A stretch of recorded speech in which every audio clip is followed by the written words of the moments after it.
Hi, my name is Arvind Iyer, and I was one of the 4 team members who helped produce our 2-minute film opening, Frightful.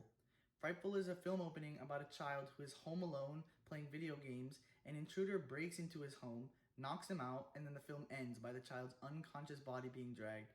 My film opening falls under the horror/suspense genre. How does your product use or challenge conventions, and how does it represent social groups or issues? If you know that my film is a horror film, then you can tell right away from the first couple of seconds of the video that I challenge standard horror film conventions hard. I do this by including a Christmas song, which is related with joy, love, and laughter, which is obviously not what you would see in a horror film. Another way my product challenges conventions is through the bright lighting that is seen until the power went out in the film. Bright lighting is not usually seen in a horror setting.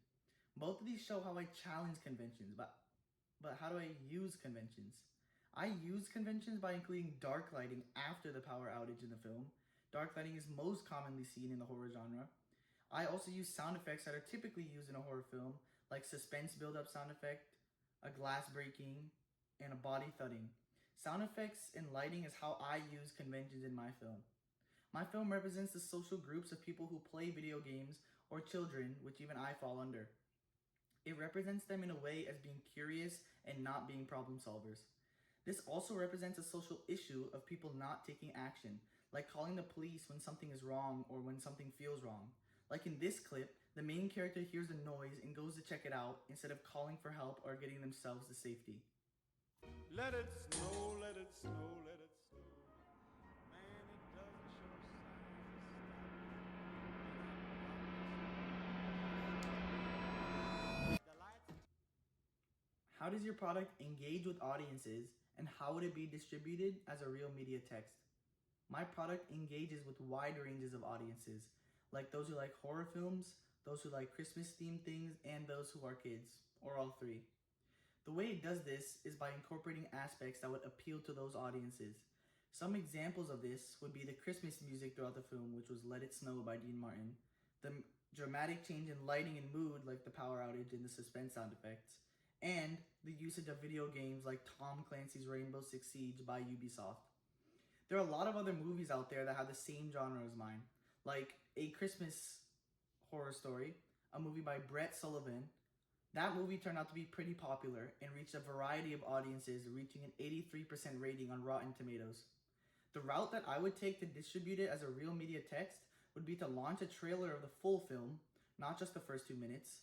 After that, then I would launch trailer number 2, trailer number 3 to build the excitement for the whole movie.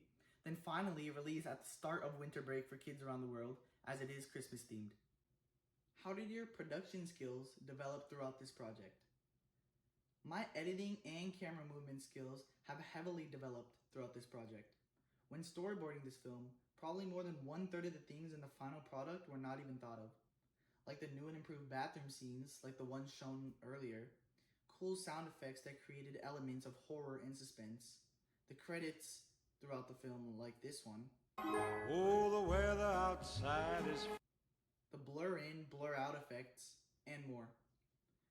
Also, the camera movements and positioning was vastly different than what it was in the storyboard.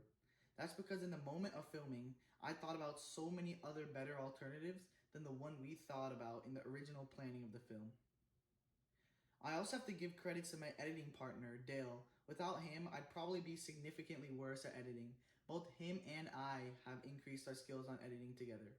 How did you integrate technologies, software, hardware, and online in this project? Some examples of the hardware we use is our filming device for our film. It was an iPhone 14, Cole's iPhone, which was the best one amongst our group. Another piece of hardware we used was MacBooks and tripods provided by our school in our media studies classroom. This hardware was essential in the film taking process. Some examples of the software we used is a camera app on Cole's phone, of course, and LumaFusion, which is the main one. LumaFusion is a popular editing software provided to us at school in which we use to edit 100% of our film. We used an online website, YouTube, to get all the sound effects used in our film. For example, I just searched up free glass breaking sound effect, no copyright, and went through the ones that came up with my group and I. I made it my own problem to go through and make sure that the sound effects we used had no copyright for no issues whatsoever. YouTube is also how we got the music used throughout the whole film, which is copyrighted, so we credit it in the video itself.